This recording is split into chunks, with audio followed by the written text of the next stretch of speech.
Hare Nama, Hare Nama eva kevalam, Kalo nasteva, nasteva, nasteva gatiranyata. Hare Nama, Hare Nama, Hare Nama eva kevalam, Kalo nasteva, nasteva, nasteva gatiranyata.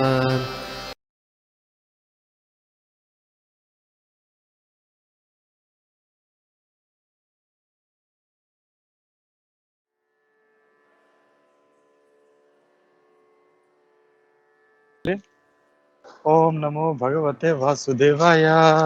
ओम नमो भगवते वासुदेवाय। ओम नमो भगवते वासुदेवाय।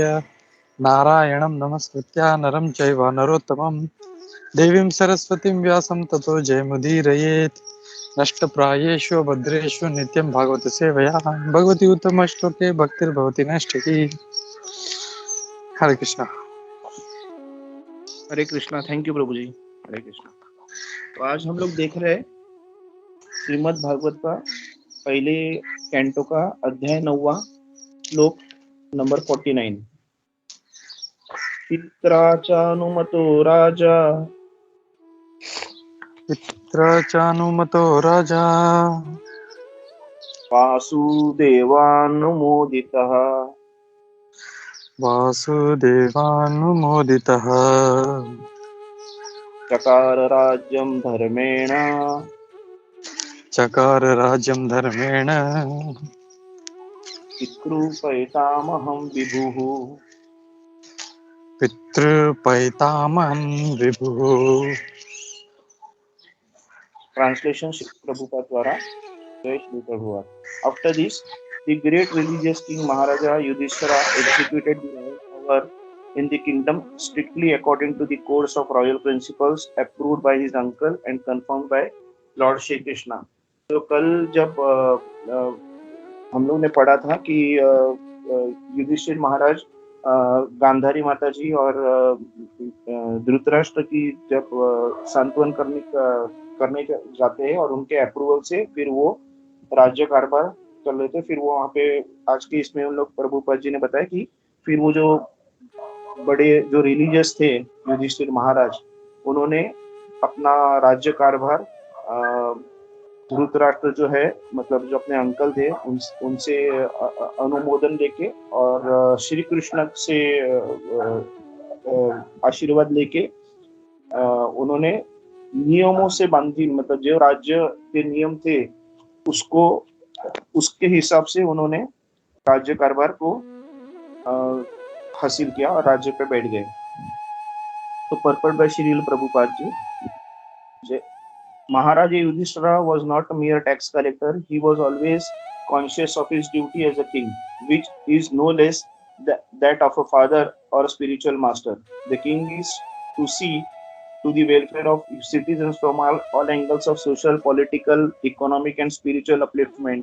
The king must know that human life is meant for liberating the encaged soul from the bondage of material conditions, and therefore his duty is to see that the citizens are properly looked after to attain the highest stage of perfection.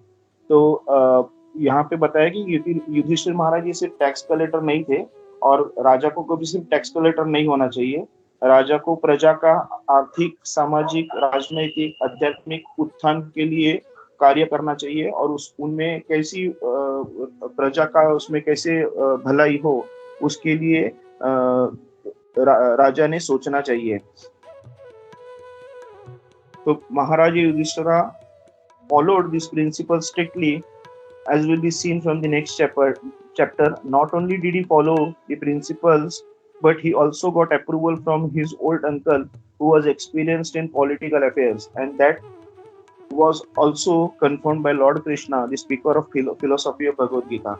यहाँ पे प्रभुपाद जी ने जो बताया है कि धृतराष्ट्र भले ही उन्होंने युधिष्ठिर के प्रति पांडवों के प्रति काफी मतलब वो अंधे थे और अंधेपन जैसा व्यवहार भी किया उन्होंने और हर चीज पे उनपे अत्याचार हुआ है। बहुत अत्याचार हुआ है और हर अत्याचार के पीछे धृतराष्ट्र का किसी ना किसी तरीके से हाथ था। मतलब वो दुर्योधन उनके जो बेटे थे उनको वो रोक सकते थे, उन्होंने कभी उनको रोका नहीं, और उनके प्रति जो दुर्व्यवहार पांडवों के प्रति हो रहा था उसको उन्होंने अप्रत्यक्ष तरीके से उसको उन्होंने समर्थन किया था। तो इतना होने के बावजूद भी, इतना मतलब इतने कष्ट जिनके वजह से मिले थे उनके बावजूद भी युधिष्ठिर ने धृतराष्ट्र के प्रति अपना जो एक पुत्र का जो कर्तव्य होता है वो पालन करके उनसे उन्होंने अप्रूवल लिया। उनसे उनकी जो एक्सपीरियंस, उनके पास जो अनुभव है, जो इतने सालों से उन्होंने राज्य का चलाया था, उसका जो उनके पास अनुभव था, उस अनुभव का उन्होंने आदर किया। उस अनुभव युधिष्ठिर महाराज से सॉरी धृतराष्ट्र महाराज से उन्होंने सब कुछ जो उन्होंने उनका अनुभव था उनसे वो सीख के उनसे अप्रूवल लेके उन्होंने राज्य कारभार ये किया। मतलब उन्होंने कभी ये नहीं सोचा कि अपने पे उन्होंने इतना अत्याचार किया, इतना अपने पे उन्होंने इतना सब ये किया है, मतलब मैं उससे बदला लूंगा और मैं उनसे गलत तरीके से पेश आऊंगा। ऐसा ना करके उन्होंने एक पुत्र का धर्म अच्छे तरीके से ये करके उन्होंने धृतराष्ट्र से आशीर्वाद ले लिया। Maharaj Yudhishthira is the ideal monarch, and monarch under a trained king like Maharaja Yudhishthira is by far the most superior form of government, superior to modern republic or government of the people by the people. The mass of people, especially in this age of Kali, are all born Shudras, basically low born, ill-trained, unfortunate, and badly associated. They themselves do not know the highest perfection aim of life. Therefore, votes cast by them actually have no value, and thus persons elected by such irresponsible votes cannot be responsible representative like Maharaja Yudhishthira. तो प्रभुपद जी ने यहाँ पे एकदम perfectly ये बता दिया है उन्होंने कि आज का जो प्रशासन है वो प्रशासन किसी भी तरीके से युधिष्ठिर जैसे महान राजा की तुलना में खड़ा ही नहीं हो सकता है, क्योंकि आज का जो प्रशासन है वो ऐसे शिक्षण पद्धति का शिकार है जिस शिक्षण पद्धति में सेंस ग्रेटिफिकेशन, इंद्रिय तृप्ति सिखाई गई है, जिस शिक्षण पद्धति में सिर्फ पैसे कमाना सिखाया गया है, जिस शिक्षण पद्धति में सिर्फ सकाम कर्म सिखाया गया है, जिस शिक्षण पद्धति में सिर्फ धन कमाना, लोगों को परेशान करना ऐसा सिखाया गया है। तो ये जो ऐसे सीख से अगर कोई गवर्नमेंट बनता है और उस गवर्नमेंट को बनाने वाले भी ऐसे ही सीख वाले अगर लोग रहेंगे जिनका पहला शिक्षण ही गलत तरीके से हो गया है, तो वो लोग जैसे प्रशासन को अगर इलेक्ट करेंगे भी तो वो भी वैसे मतलब गधे के इलेक्शन में गधा जीतने जैसा हो जाएगा। तो ये ऐसे प्रशासन से देश का भला तो होने वाला नहीं है। अभी हम लोग अगर जो श्लोक के प्रति अगर हम लोग श्लोक में देखेंगे तो वासुदेवानुमोदिता, ये बहुत बड़ा महत्वपूर्ण शब्द है कि उन्होंने युधिष्ठिर महाराज ने वासुदेव श्री कृष्ण का अप्रूवल लिया, उनसे आशीर्वाद लिया। वो बहुत इंपॉर्टेंट है क्योंकि इतना बड़ा राज्य संभालना था, पूरे पृथ्वी का राज्य संभालना था, लोगों की भलाई करनी थी, लोगों को अपलिफ्ट करना था हर चीजों में, और उसमें अगर श्री कृष्ण का अप्रूवल आशीर्वाद ना होता तो ये सब चीज सफल हो ही नहीं सकती। तो उन्होंने सबसे पहले श्री कृष्ण का आशीर्वाद लिया, वो बहुत इंपॉर्टेंट है। बाद में उन्होंने पित्राचानुमतो, उन्होंने जैसे मतलब थोड़े टाइम पहले मैंने बताया था कि उन्होंने युधिष्ठिर महाराज का जो एक्सपीरियंस था उसको आदर किया और उन्होंने उनसे आशीर्वाद लेके उन्होंने राज्य कारभार लिया। बाद में वापस एक बहुत अच्छा इंपॉर्टेंट वर्ड आता है धर्मेण, मतलब राज्य का सिद्धांत के अनुसार उन्होंने ये किया। धर्म जो गाइडलाइंस दिए हैं धर्म ने किस तरीके से राज्य करना चाहिए, वो गाइडलाइंस को पकड़ के उन्होंने मतलब धर्मेण उन्होंने राज्य शुरू किया। बाद में और एक इम्पोर्टेंट आता है पितृपैतरामहम विभु। इसका मतलब यह है कि जो एंसेस्टर्स थे और जो पूर्व वंशों से जो बड़े बड़े राजा होके गए, उन्होंने जिस तरीके से राज्य को संभाला था, जिस तरीके से उन्होंने राज्य कारभार किया था, जिस आदर्श तरीके से, तो वही आदर्श तरीका युधिष्ठिर ने फॉलो किया, उसका ही पालन किया और उसी तरीके से उन्होंने राज्य कारभार किया। अभी इसमें हम लोग थोड़ा सा और डिटेल जब जाएंगे, तो जैसे प्रभुपाद जी ने कहा, नहीं कहा, मतलब कहा था कि राजा ये है, सिर्फ टैक्स कलेक्टर नहीं होना चाहिए। और जबकि हम लोग आज के जमाने में देख रहे हैं कि राज्य चलाना मतलब एक तरीका है पैसे कमाने का। तो आज जो भी मेयर से लेके चीफ मिनिस्टर से लेके कोई कॉर्पोरेटर हो या नगर सेवक हो, कोई भी एक सिंपल एमएलए क्यों ना हो, एमपी क्यों ना हो, ये सब सिर्फ उनका एक ही इंटेंशन होता है, धन कमाना। मैं ये धन का शब्द धन बोल रहा हूँ, लक्ष्मी नहीं बोल रहा हूँ, क्योंकि ये लक्ष्मी नहीं हो सकती। जहाँ पे नारायण नहीं, वहाँ पे लक्ष्मी हो ही नहीं सकती। ये सिर्फ धन कमाना है, और ये धन किसी भी तरीके से कमाना है। ये हुक और क्रूक, ये वर्ड आज के जमाने में काफी कॉमन हो गया है, जबकि ये बहुत गलत वर्ड है। हुक और क्रूक मतलब गलत तरीका, कुछ भी करके काम करना है। ये मतलब आज के जो शिक्षण पद्धति है, इस शिक्षण पद्धति में इतने गलत वर्ड्स इतने कॉमन हो गए। कूल वर्ड निकलता है, ऊफ फैक्टर निकलता है, ये सब कॉमन वर्ड्स है, कॉमन शब्द है, जिसका अगर एक्चुअल अर्थ निकलने जाएंगे तो ये बहुत गलत है। हुक और क्रूक मतलब मैं गलती भी करूंगा, मैं चोरी भी करूंगा, लेकिन अपना काम करूंगा। और ये हम लोग अपने लाइफ में एकदम इजीली वर्ड यूज करते हैं, और इतने अच्छी तरह ऐसे इस तरह से यूज करते हैं कि हम लोग को उसका अभिमान होता है। दूसरी बात है कि राजा युधिष्ठिर मतलब राजा थे, लेकिन उनकी भावना थी सेवक की। राजा जो है मतलब जैसे प्रभुपद जी ने कि वो पिता भी है, और वो मतलब वो गुरु से कम नहीं है। राजा जो है पिता या गुरु से कम नहीं है।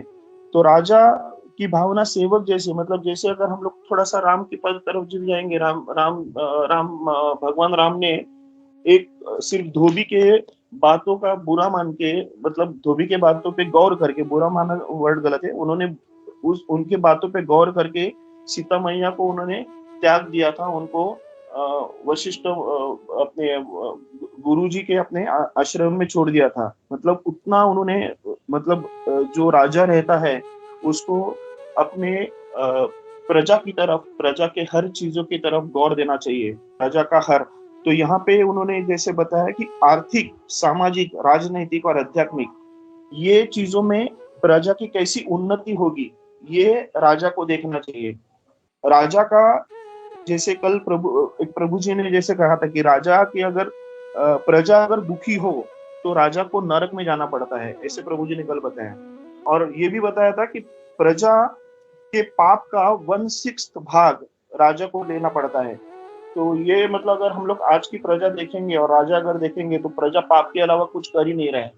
और ये 1 बिलियन पॉपुलेशन या 1.4 बिलियन पॉपुलेशन का अगर 1/6 हिस्सा भी अगर राजा के प्रति जाने वाला रहेगा, तो हम लोग सोच सकते हैं कि कितना पाप राजा को मिलेगा। यहाँ पे हम लोग ने देखा है कि उन्होंने बताया कि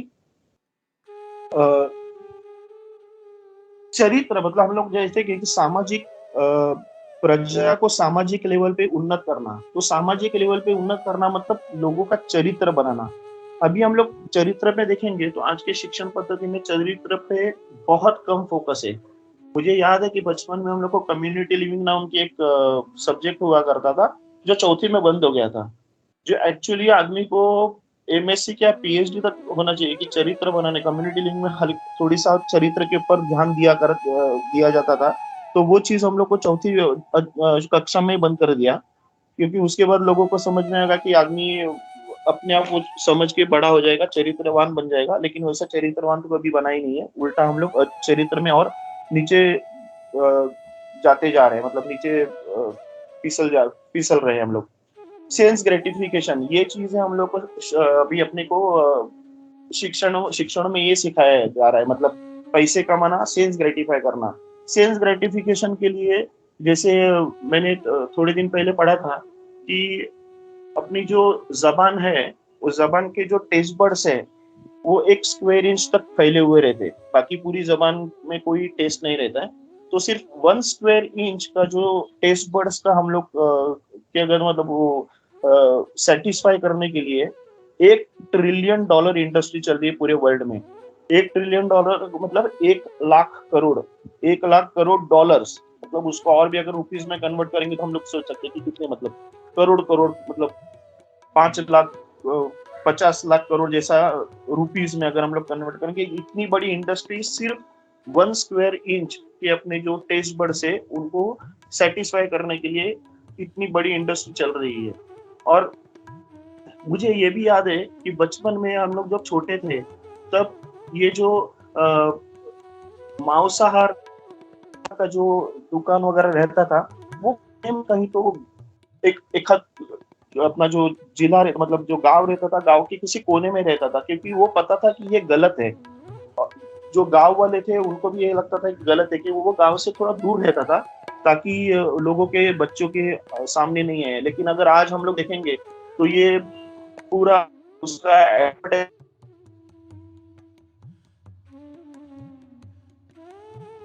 तो क्या बड़ी बात कर रहे हैं, और लोगों को ये सब चीज बहुत मतलब अच्छा लगता है कि हम लोग नॉनवेज की बात हो गई। आज ड्रिंक्स ये जो चीज पहले टाबू हुआ, वो एक ऊफ फैक्टर बन गया है। कूल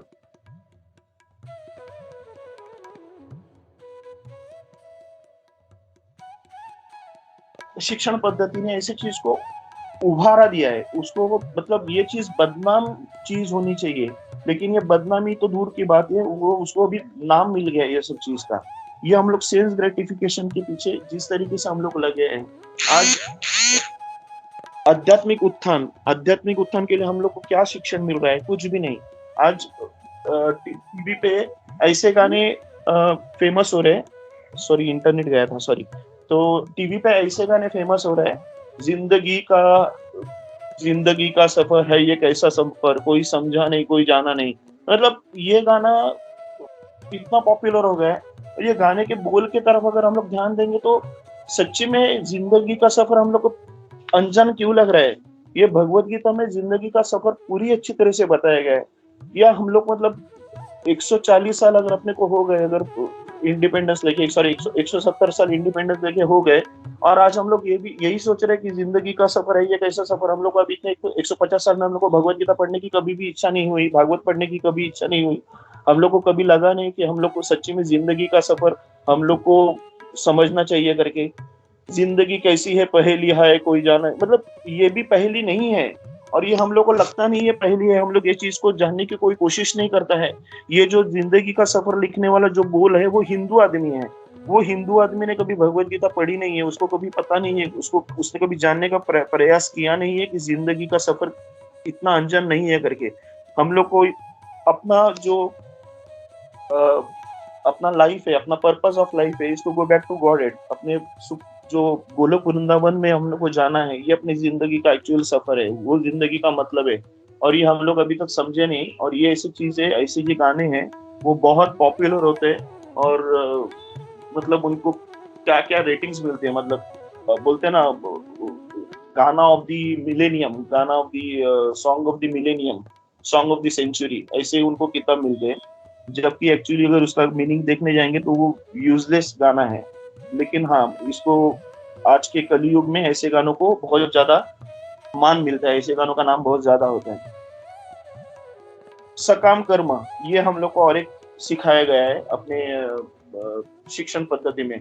तो सकाम कर्म क्या है कि कुछ भी भक्ति करेंगे, भगवान से हम लोग भक्ति करेंगे, लेकिन भगवान से कुछ मांगेंगे। क्यों मांगना है? मतलब भक्ति के पीछे अहेतुक भक्ति, निरपेक्ष भक्ति, ये हम लोग पूरा भूल ही गए। हम लोग भगवान से कुछ मांगे बिना हम लोग भगवान की भक्ति भी नहीं करेंगे। फूल भगवान के प्रति चढ़ाएंगे तो बोलेंगे भगवान मुझे नौकरी दो, पैसे भगवान के डोनेशन देंगे तो पहला मन में रहेगा चलो यार मैं 1000 रुपए डोनेशन दे रहा हूँ तो भगवान से मुझे 5 लाख मिलेगा। और ये हम लोग को गाने भी वैसे, तुम 1 पैसा दोगे वो 10 लाख देगा। ये हमारे गाने भी ऐसा हमारे बॉलीवुड में बनते ही जा रहे हैं। अभी बॉलीवुड का अगर हम लोग पॉइंट यहाँ पे निकालेंगे तो दो घंटा बात करेंगे तो गलत, उसके में ज्यादा पॉइंट नहीं, उसके ऊपर नहीं निकालेंगे। लेकिन हाँ, बॉलीवुड जो है उसने अपने शिक्षण पद्धति को, या शिक्षण पद्धति बॉलीवुड को बहुत बुरी तरीके से अपने समाज को इन्फ्लुएंस किया है।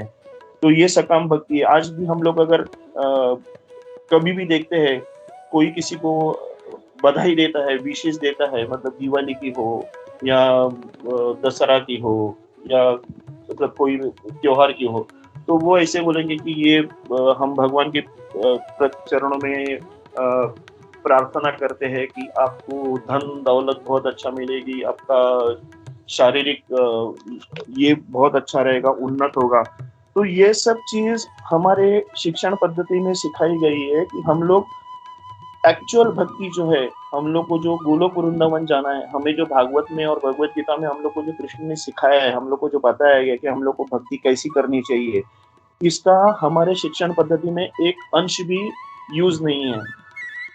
युधिष्ठिर महाराज ने आध्यात्मिक उत्थान उत्थान मतलब गोलोक वृंदावन में सिटीजन्स को, मतलब उनके जो प्रजा थी, उनको गोलोक वृंदावन में कैसे जाना है, उनसे भक्ति कैसी होनी चाहिए, जिस तरीके जिससे वो गोलोक वृंदावन जा सकते थे, उस भक्ति का उन्होंने उसके तरफ उन्होंने सोचा था। आज हम लोग गोलोक वृंदावन तो दूर की बात है, कृष्ण को भगवान मानने के लिए भी हम लोग इनकार करते हैं। तो ये लेवल की शिक्षण पद्धति हमारे पास है। वर्णाश्रम जो प्रभुपाद जी ने भागवत में लिखा कहा गया है, और हमने भागवत में भी पढ़ा है कि वर्णाश्रम पद्धति जो है, जो एक ऐसी पद्धति है जिसके वजह से आदमी अपने डिजायर्स को भी फुलफिल कर सकता है, अपने जो इच्छा है उनको भी फुलफिल करके उसके बाद भी वो श्री कृष्ण के पास जा सकता है। ये वर्णाश्रम पद्धति है। और आज के युग में वर्णा को एक अलग तरीके से दिखाया जाता है। ब्राह्मण मतलब अच्छे लोग, शूद्रों को उन्होंने क्षुद्र बना दिया है, फिर ओबीसी आ गया, फिर बीसी आ गया, फिर ये हरिजन वर्ड्स वगैरह आ गए, और ये हम लोग ने पूरी की पूरी वर्णाश्रम जो पद्धति है उसकी धज्जियां उड़ा दी है।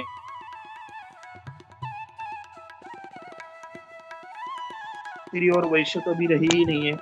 क्षत्रिय जो है वो अपने हिसाब से कार्य करते हैं, जबकि पहले क्षत्रिय ब्राह्मणों से उपदेश लेते थे, और ब्राह्मण जैसे बताएंगे उसके हिसाब से उन लोग चलते थे, उनके हिसाब से वैसे उन लोग अपना कार्य करते थे। आज ब्राह्मणों के प्रति सिर्फ हिंसा चल रही है, ब्राह्मणों के प्रति सिर्फ नफरत का जहर उगर रहा है, और ये चीज लोगों को अच्छा लगता है। लोग इसके प्रति बहुत खुशी से उन लोग ये सब चीज को फॉलो कर रहे हैं। तो आज हम लोग देख रहे हैं कि मतलब जैसे युधिष्ठिर महाराज ने जिस तरीके से राज्य कारभार जो राज्य को चलाया था, प्रशासन जो उन्होंने किया था, और हम लोग आज का अगर जो युग देख रहे हैं कलयुग में, जिस तरीके से कोई राजा अपना कर्तव्य कैसे निभा रहा है, अगर हम लोग देखेंगे तो उसमें जमीन आसमान का अंतर है। और ये जो डिफरेंस है उससे सिर्फ इतना ही हो रहा है कि हम लोग दिन ब दिन गलत रास्ते से जाके हम लोग अपना जो मेन पर्पस ऑफ लाइफ है, कृष्ण के गोलोक वृंदावन में जाने का, कृष्ण के घर में जाने का, गोलोक कृष्ण के धाम में जाके वहां पे निवास करने का, कृष्ण की सेवा करने की, कृष्ण का नित्य दास हम लोग जो है वो हम लोग को फॉलो करने का, उससे हम लोग दूर जा रहे हैं। हम लोग जैसे अभी देखेंगे कि अगर हम लोग देखते हैं कि ये आयरन फाइलिंग्स रहते हैं, मतलब लोह के जो एकदम छोटे छोटे टुकड़े रहते हैं, उनका जो बेसिक जो प्रॉपर्टी रहती है, उनका जो गुण रहता है, वो है लोह चुंबक से जो चुंबक रहता है उससे आकर्षित होना, और चुंबक को पकड़ के रखने का, चुंबक से चिपक के रहने का। वो एक जो बोलते हैं लोह के आयन के जो छोटे टुकड़े रहते हैं उनका वो प्रॉपर्टी रहता है। लेकिन वही अगर वो आयन के अगर टुकड़े अगर किसी प्लास्टिक से कोटिंग हो जाएगा, उनको प्लास्टिक से अगर बन जाएंगे और मतलब प्लास्टिक से पूरी तरह से घिर जाएंगे, और उसको अगर फिर हम लोग लोह चुंबक के पास अगर लेके आएंगे, तो लोह चुंबक वो लोह चुंबक को चिपक नहीं जाएंगे, क्योंकि वो प्लास्टिक से बंधे हुए हैं। वैसे ही हमारा आज का हम लोग जीव जो है, वो जो सेंस ग्रेटिफिकेशन से पूरी तरह से बंधित है, हम लोग पूरे कवर्ड हो गए। माया ने हम लोग को इस तरह से घेर लिया है कि आज हम लोग को जो कृष्ण जो है, जिसके प्रति हम लोग को आकर्षित होना चाहिए, उससे हम लोग आकर्षित नहीं हो रहे, क्योंकि हम लोग को माया ने घेर के रखा है। तो ये जो डिफरेंस है युधिष्ठिर महाराज की जो शिक्षण पद्धति जो तब की थी और आज की जो शिक्षण पद्धति है, इसमें ये जो डिफरेंस है वो इस श्लोक में प्रभुपाद जी ने बहुत अच्छी तरह से बताया है। और इसके साथ मैं अपनी वाणी समाप्त करता हूँ। अगर प्रभु जी, माता जी, मेरे से अगर कुछ गलती हो गई रहेगी तो मुझे प्लीज माफ कर देना। Thank you very much. Hare Krishna.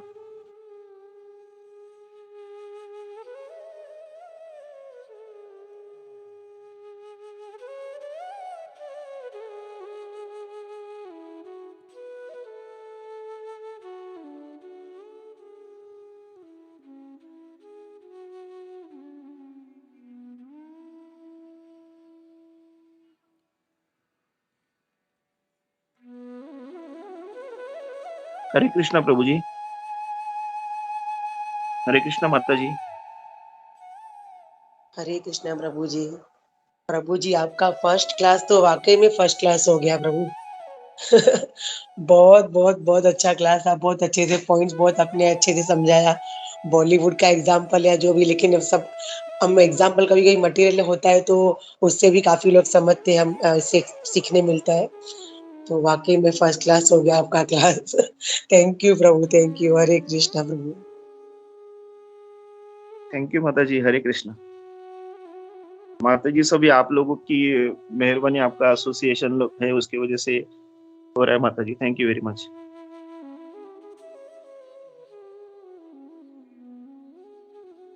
Hare Krishna Sameer प्रभु। आपका आज का क्लास सच में बहुत ही बढ़िया था। और समीर प्रभु अभी भागवतम का आज अभी लेक्चर दे रहे हैं, लेकिन वो तो हमेशा प्रभुपाद पढ़ते, प्रभुपाद लीलामृत का बुक पढ़ते हैं। और सैटरडे को भी जब भगवत गीता का जूम क्लास होता है उसमें भी देते हैं। भगवत गीता के बहुत सारे लेक्चर देते हो, बहुत बढ़िया देते हैं। और आज के इसमें जैसे उन्होंने कहा जिंदगी का सफर तो उस जैसे अभी के लोग ऐसे ही समझते हैं कि ये सफर किसी ने जाना नहीं, लेकिन पहले से हम लोग को ये सफर कैसे जीना है ये सब अभी थोड़े दिन पहले ही भीष्म महाराज ने भीष्म स्तुति में सब भीष्म जी ने कहा था कि कैसे हमें अपना देह त्यागना है, ये सब। तो वही पॉइंट ऐड करना था। और सच में आपका क्लास बहुत अच्छा था। हरे कृष्णा। थैंक यू माता जी। हरे कृष्णा।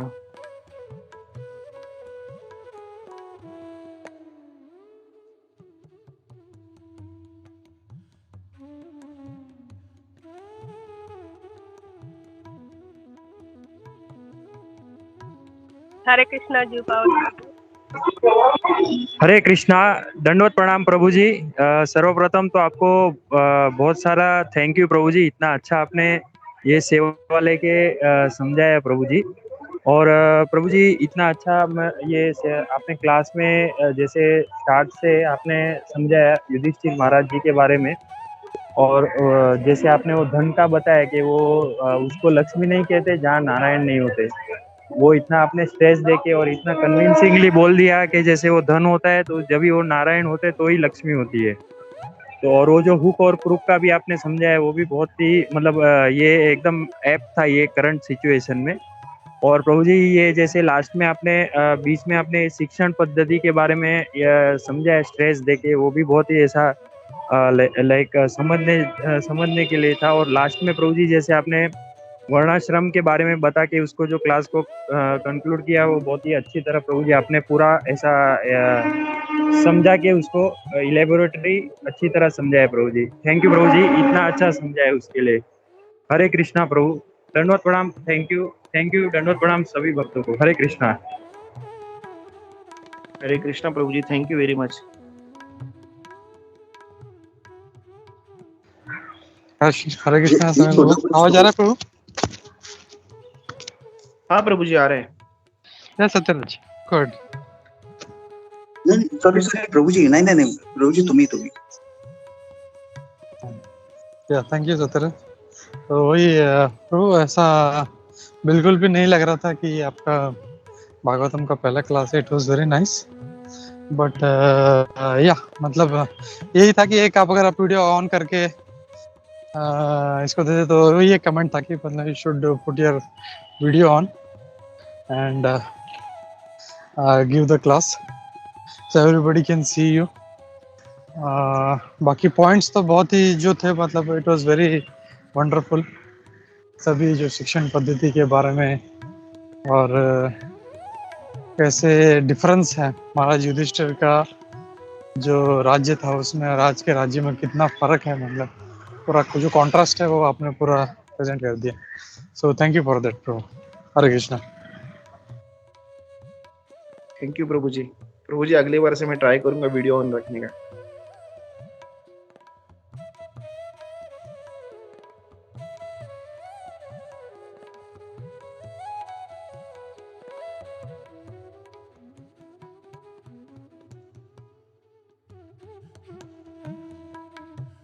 हरे कृष्णा प्रभु जी। प्रभु जी मेरा आवाज आ रहा है? हाँ प्रभु जी आ रहे हैं। हरे कृष्णा। सो थैंक यू प्रभु जी, बहुत अच्छा क्लास दिया आपने। मेरा 10 मिनट्स मिस हो गया बिकॉज आई वाज आउट, लेकिन उसके बाद मैंने सुना। और प्रभु जी आपने बहुत अच्छा एग्जांपल। फर्स्ट ऑफ ऑल मैं एक लेक्चर सुन रहा था प्रभु जी, तो उसमें बताते हैं कि एजुकेशन सिस्टम जो है that is a main pillar, कि उधर से आई मीन जो बीज है, एक छोटा बच्चा है तो उसमें डाला जाता है। तो अभी जो आपने जैसे बताया कि ओनली सेंस ग्रेटिफिकेशन है या पैसा कैसा कमाना है, तो वही मीन्स एजुकेशन सिस्टम ही पूरा गलत है। इसमें बच्चों को कुछ भी स्पिरिचुअलिटी के बारे में कुछ भी पता नहीं है, और फिर आगे जाके बताते हैं कि ये सिस्टम अपना गलत है करके, लेकिन तब तक सब बच्चा पूरा उसका कल्याण हुआ रहता है। फिर आगे उसके बाद जब ये देयर आर 3 थिंग्स एक्चुअली उन्होंने बताया था प्रभु जी ने, कि first important thing is our education system, second thing ये प्रोफेशनलिज्म हो गया है, और सेकेंड डॉक्टर्स जो हमारे है वो भी प्रोफेशनलिज्म हो गया है, और पॉलिटिशियंस वो भी, मतलब अभी युधिष्ठिर महाराज अगर हम लोग देखेंगे तो एवरीथिंग जस्ट उन्होंने भगवान को चरण मींस लाइक ब्लेसिंग्स लेके उन्होंने राज्य कारभारी किया। लेकिन अभी के लोग जो है जो ये चलाते हैं, तो only just earning money is only means as a professional वो लोग देख रहे हैं। So that's the reason in Kaliyuga this 3 pillars are already broken. तो ये जो है सिस्टम ये कभी नहीं चलेगा, only and only by mercy of Srila Prabhupada. और हम लोग प्योर भगवद गीता और भागवतम जब तक प्रचार नहीं होगा तब तक ये पिलर्स कुछ भी काम नहीं करेंगे। तो प्रभु जी थैंक यू सो मच, और अपने मटेरियल एग्जांपल देके बहुत सारे एग्जांपल दिए, तो थैंक यू सो मच प्रभु जी। हरे कृष्णा दंडवत प्रणाम। थैंक यू प्रभु जी। हरे कृष्णा। हरे कृष्णा। समीर प्रभु दंडवत प्रणाम। तो जैसे सब लोगों ने बताया प्रभु, बहुत अच्छा आपका क्लास था। एंड आपका जो भाव है प्रभु, मतलब that is very very nice. और मतलब वेरी नाइस, मतलब आपका जो फिलॉसफी इतना साउंड है, आपने इतना अच्छी तरह से समझाया। सो जैसे गोपी मनोहर प्रभु ने कहा, जैसे ऐसा नहीं लग रहा था कि आप पहली बार भागवतम का क्लास दे रहे। It is all because of मतलब वही एसोसिएशन गोपी मनोहर प्रभु का और यहाँ पे जो भक्तों का एसोसिएशन का ये क्या कहते हैं चमत्कार है।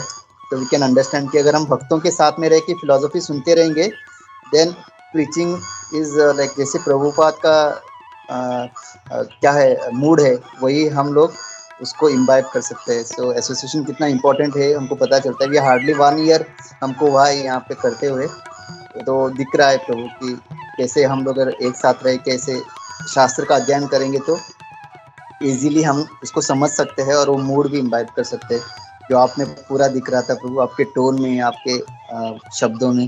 थैंक यू सो मच प्रभु। Hare Krishna. All glories to Prabhupada. Hare Krishna. धन्यवाद। हरे कृष्णा प्रभु जी। थैंक यू वेरी मच प्रभु जी। प्रभु जी एक्चुअली ये बात तो मुझे मतलब शुरुआत में ही कहनी चाहिए था, मैं भूल गया था कि थैंक यू वेरी मच गोपी मनोहर प्रभु जी कि आपने मुझे वो सेवा दी। और thank you all each and every मतलब डिवोटी जो इस प्रभु साधु संघ में है, जिनका एसोसिएशन मुझे मिलता रहा, जिसकी वजह से मैं मतलब थोड़ा सा प्रोग्रेस कर पा रहा हूँ। Hare Krishna. Thank you everyone. Hare Krishna.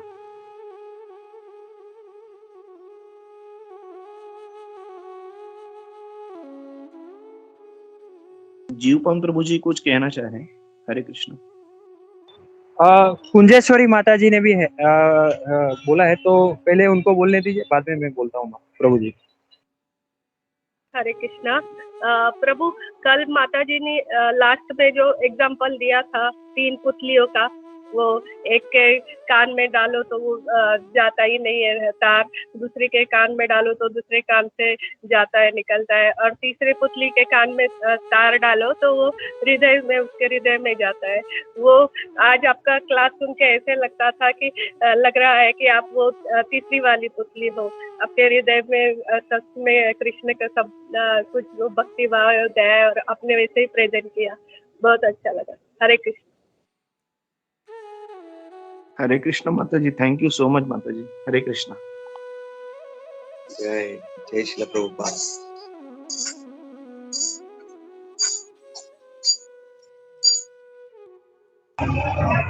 Hare Krishna प्रभु जी। प्रभु जी, ये जो आपने क्लास किया था तो इसके बारे में कुछ ऐसा सोचने में मुझे एक पॉइंट याद आया, तो सिर्फ यहाँ पे शेयर करता हूँ। जैसे ये जो श्लोक है वो ये चैप्टर का लास्ट श्लोक है। तो इसमें स्टार्टिंग से हम जब देखते हैं तो जब युधिष्ठिर महाराज जी को शोक हुआ तो भगवान श्री कृष्ण ने उनको भीष्म पितामह जी के पास लेके गए। फिर भीष्म पितामह जी ने स्टार्टिंग में सबका स्वागत किया और सबको अपनी जो फिजिकल सिचुएशन थी उसमें रह के उन्होंने उनका जैसे उनका स्वागत और उनको रिसेप्शन किया। और फिर उन्होंने भगवान को और जो वहाँ पे सभी ऋषि मुनि आए थे सबको उन्होंने मतलब वेलकम किया। और फिर उन्होंने युधिष्ठिर महाराज जी को पूरा राजधर्म, स्त्री, ये मोक्ष धर्म और ये सब उनके बारे में बताया। और फिर लास्ट में उन्होंने ये भगवान की स्तुति की और भगवान के बारे में चिंतन करते हुए उनके सामने रहते हुए उन्होंने शरीर का देह त्याग किया। और फिर बाद में युधिष्ठिर महाराज को ये शोक हुआ और फिर वो वापस जैसे भगवान कृष्ण ने उनको समझाया और उनको वापस लेके आए और उन्होंने आके जो धृतराष्ट्र जी है उनको पास जाके बात करके और उनकी अनुमति और भगवान श्री कृष्ण की अनुमति लेके कार्य किया। तो इसमें मुझे सिर्फ ये रामायण में से एक साथ में ये रिलेट हो रहा था, इसके लिए शेयर करता हूँ। तभी दशरथ जी का निधन हो जाता है और तभी भरत महाराज को जब भी पता चलता है कि ऐसा हो गया तो वो मतलब वो उनको जैसे कई जी ने बोला कि अभी आपको राज्य संभालना है और भगवान राम को ऐसे उनको वनवास मिला है। तो भरत महाराज ने वो एक्सेप्ट नहीं किया और फिर वो वहां से तुरंत भगवान राम को मिलने निकले और उनके साथ सभी जो भी अयोध्यावासी और सभी जो भी थे, भरत, शत्रुघ्न, बाद में सभी माताएं और गुरु वशिष्ठ जी, सब लोग ने ऐसे वहां से आए।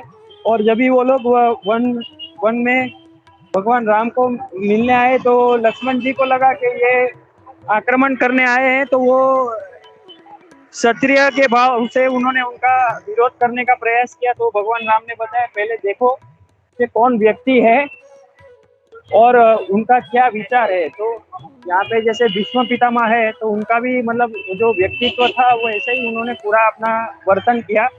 और युधिष्ठिर महाराज जी भी जो व्यक्तित्व थे उनके, उन्होंने भी वैसा वर्तन किया। और फिर जब भरत महाराज आए, भरत जी, तो वो आके उन्होंने वो जो उनको जो मिला था वो उन्होंने एक्सेप्ट नहीं किया और भगवान राम को आग्रह कर रहे थे कि आप आइए और आप ही संभालिए। फिर भगवान राम की आज्ञा से उन्होंने उनकी पादुका लेके गए और जैसे एक राजधर्म होता है वैसे गुरु वशिष्ठ जी ने बताया कि वो जो राजगद्दी है वो खाली नहीं रह सकती, तो प्रजा का कल्याण करने के लिए तो करना पड़ेगा। तो तभी भी एक धर्म संकट आ गया था क्योंकि भगवान राम वो वहाँ पे 14 वर्ष के पहले आ नहीं सकते थे और भरत महाराज उसे एक्सेप्ट नहीं कर रहे थे। लेकिन धर्म की जो बात रखने के लिए, गुरु महाराज की बात रखने के लिए भरत महाराज ने और भगवान राम ने बहुत अच्छी युक्ति की।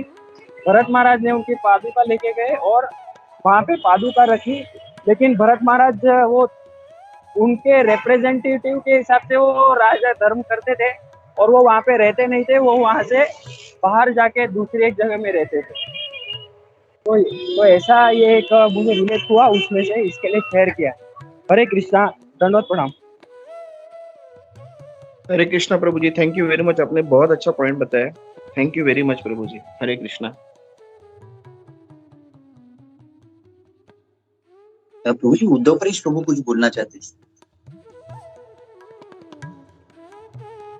हरे कृष्णा, बहुत ही सुंदर क्लास था। एंड जो आपने उसके साथ में रिलेट किया जो भी टॉपिक्स के साथ में, इट वाज वेरी नाइस। तो बताया गया जैसे अपनी संस्कृति के बारे में बताया, जैसे आपने बताया, और फिर सत्यराज प्रभु ने जैसे बताया कि हमारी एजुकेशन सिस्टम, तो एजुकेशन सिस्टम को हम ब्लेम करेंगे बरोबर है, मगर इसके साथ साथ हमको ये जो ब्लेम करना चाहिए वो हमारे जो एजुकेशन जो मिनिस्ट्री है उनका दायित्व बनता है। और वो दायित्व पहले किसके हाथ में था वो हम सब जानते हैं कि कितने सालों तक हमको किस पॉलिटिकल पार्टी ने हमको ये जो है उन्होंने अपना हमारे ऊपर इन्फ्लुएंस किया है। तो हिस्ट्री हम देख सकते हैं कि किस हिसाब से हमारी हिस्ट्री है, किस तरह से मैनिपुलेट की गई है। उसके बाद में हम लोगों ने ये भी देखा था कि जब ब्रिटिशर्स आए थे तो ब्रिटिशर्स ने पहले काम क्या किया था। तो जैसे वो सत्यराज प्रभु बता रहे थे कि जो बीज है, बीज को खत्म करने का प्रयास किया उन्होंने पहले जो नालंदा यूनिवर्सिटी को उसमें आग लगवा दी। तो कितने सालों तक वो नालंदा यूनिवर्सिटी, कितने मतलब महीनों तक वो पूरी नालंदा यूनिवर्सिटी जल रही थी। तो how many millions of books and scriptures were there जो उसको कंप्लीटली डिस्ट्रॉय कर दिया। तो बेसिकली अभी जो हम मतलब जो हमारा दायित्व बनता है कि जितनी भी अभी सोसाइटी के अंदर है हम ज्ञान दें। तो वो ज्ञान देकर ज्ञान भी ऐसा ज्ञान देना है कि आज की जो पद्धति है, जिस हिसाब से आज की जो लैंग्वेज है, जिस भाषा के अंदर हम लोगों को एजुकेशन दी जाती है, उससे हमको वापस वो रिवाइव करना है, taking the shelter of Srila Prabhupada. तो शिला प्रभुपाद का शेल्टर देखिए, इतनी सरलता से हम लोग भगवत गीता को बहुत ही सिंपल तरीके से समझा सकते हैं। और आजकल का दूसरा एक बेनिफिट कलयुग का ये है कि कलयुग के अंदर सब लोगों को पहले कहते मैं ये क्यों करूं, सबका दिमाग के अंदर पहला प्रश्न ये होता है मैं क्यों सुनूं, मैं तुम्हारी बात क्यों सुनूं, तुम कौन होते हो मुझे बताने वाला, मुझे सब पता है। तो ऐसे लोगों को समझाने के लिए पहले तो जितने भी क्वेश्चंस हैं वो क्वेश्चंस बना के उनके टेस्ट के क्वेश्चंस, भगवत गीता क्यों पढ़नी चाहिए, अरे तो जब भगवत गीता को क्यों पढ़ना चाहिए तो आदमी कभी नहीं पढ़ेगा उसको, अगर आप उसको फिलोसॉफिकल जवाब दोगे। मगर उसको बोलो कि भगवत गीता से तेरा ये बेनिफिट होगा, तो मेटेरियली तो ऐसा बेनिफिट ले सकता है, तो उसको दूसरे कॉन्सेप्ट को समझा के उसको भगवत गीता समझाओ तो आदमी को जल्दी से समझ में आएगा। तो इस तरह से जो हमारे स्क्रिप्चर्स को अगर फिलोसॉफिकली किसी को समझाने जाओगे तो किसी के पास समय नहीं है। तो सबसे सर्वप्रथम बात ये बनती है कि हमको ऐसे प्रश्न भगवत गीता के अनेक जो ये श्लोकास हैं, उस श्लोकास के अंदर से हमको क्या बेनिफिट मिलता है। तो जैसे अभी भगवत गीता में कल पढ़ रहा था, तो उसके अंदर जो भगवत गीता के 8वां चैप्टर है उसके ऊपर मैं स्टडी कर रहा था। What a beautiful title Srila Prabhupada has given, attaining the supreme, भगवत प्राप्ति, भगवान को प्राप्त करना है। तो भगवत को प्राप्त कैसे करना है वो श्रील प्रभुपाद ने जो इसमें मतलब जो तात्पर्यों के अंदर लिखा हुआ है, जो उन्होंने अनुवाद के माध्यम से और तात्पर्य के माध्यम से समझाने का प्रयास किया है। तो ऐसे प्रश्न पहले बनाओ और ऐसे प्रश्न बना के सबके सामने समक्ष रखो, जिससे उसका पहले उसको एक्टिवेट करो कि तुमको भौतिक चीजें चाहिए ना, मैं देता हूँ, इसका आंसर देखो, भौतिक विषयों का जवाब इसमें ये श्लोक के अंदर है, ये श्लोक।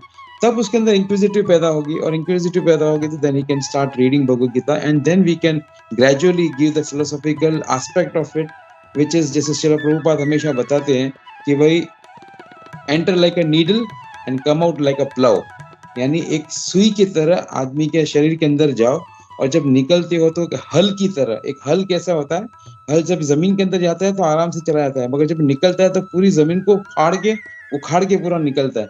तो उसी तरह जाना है कि हम अगर अंदर किसी के जाएंगे तो एक सुई की तरह अंदर जाना है कि पता ही नहीं चले, और जब निकलते हैं तो कैसे निकलो, एक हल की तरह निकलो, उसको पूरा उसके अंदर से जितनी भी गंदगी है, जितना भी उसके अंदर अज्ञान है, उसको पूरा बाहर निकाल दो।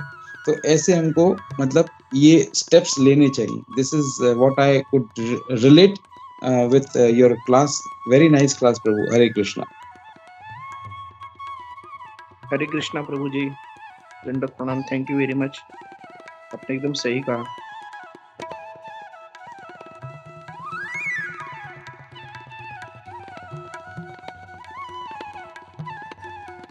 यस विजय प्रभु प्लीज।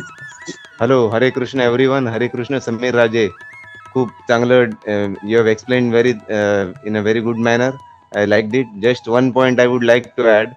आपने जो कहा कि कोई ब्राह्मण रहा नहीं, मतलब कलयुग है तो सिर्फ सभी क्षुद्र हो गए हैं, और इसीलिए हम लोग जब कलयुग स्टार्ट हुआ तब परीक्षित राजा को एरोगेंट ब्राह्मण ने ही शाप दिया हुआ है कि तुम्हारा सत्यानाश हो, just for a small folly. एक छोटी सी गलती के लिए उन्होंने शाप दिया. तो ये एक, we are in very dangerous age, और इस एज में सिर्फ नाम, ये मतलब जितना ऑनलाइन पढ़ा और इस्कॉन और जहाँ दूसरे कौन सी जो भी किताबें पढ़ी उसमें एक ही बात पता चली, सिर्फ नाम और दान, ये सिर्फ दो ही पिलर्स बाकी रह गए हैं कलयुग में. तो जितना हो सके आपके इंडिविजुअल साइड से आप ये दोनों चीजें भर के करनी चाहिए. बाकी all education system is destroyed. जैसे अभी एक प्रभु जी ने कहा कि ब्रिटिशों ने जो तबाही मचाई, सब ऑर्गेनाइजेशंस उन्होंने डिस्ट्रॉय कर दिए. तो that is a root cause, और आगे भी ये, और we are moving toward destruction. तो ज्यादा से ज्यादा सब लोग नाम लेते रहें, और जो भी अपने आपको जो पॉसिबल है वो आप दान करते रहिए. बाकी उसका दूसरा कोई सोल्यूशन नहीं है. Hare Krishna. Hare Krishna Sameer Raje, very nice. Thank you Vijay प्रभु जी, thank you very much. Hare Krishna.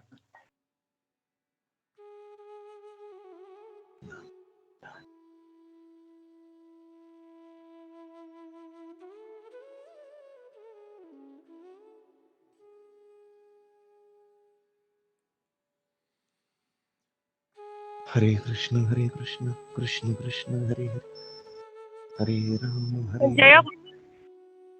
जय माता जी. हरे कृष्णा समीर प्रभु. प्रभु वेरी नाइस क्लास प्रभु जी.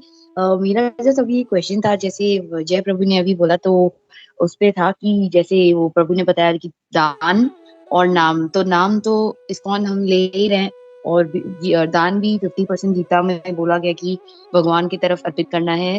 तो जो दान के विषय में था ये कि दान अगर हमें देना है तो वो मेरे हिसाब से, मतलब जितना मैंने सुना है या जाना है, इस्कॉन के मतलब हम प्रसादम स्पॉन्सर कर सकते हैं या ऐसा कुछ उसमें ही देना चाहिए ना, क्योंकि बाकी जगह तो दान अगर हम देते हैं तो हमने ये देखा था एक बार क्लास में ना कि वो लोग कहाँ खर्च करते हैं हमको पता नहीं, या मतलब उनके जो अगर वो बुरे कर्म करते हैं वो दारू में या ऐसी कोई मतलब चीजों में लगाते हो हमारे पैसे को या जो भी, तो हमको भी उसका पड़ेगा. तो इसकी जगह पे हम इस्कॉन में ही दान दे, जैसे प्रसादम कोई स्पॉन्सर करता है, मतलब इस्कॉन में ही, हरे कृष्णा मूवमेंट में ही हमारा जो लक्ष्मी का दान का सही इस्तेमाल होगा ना. तो ये मुझे पूछना था.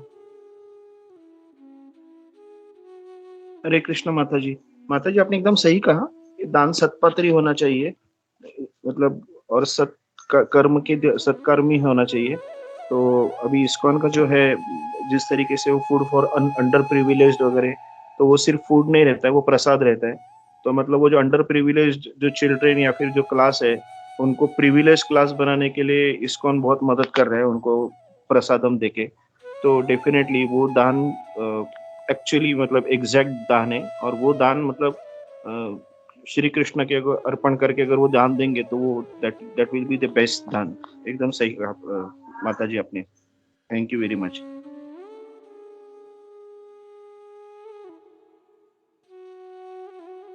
हरे कृष्ण प्रभु जी.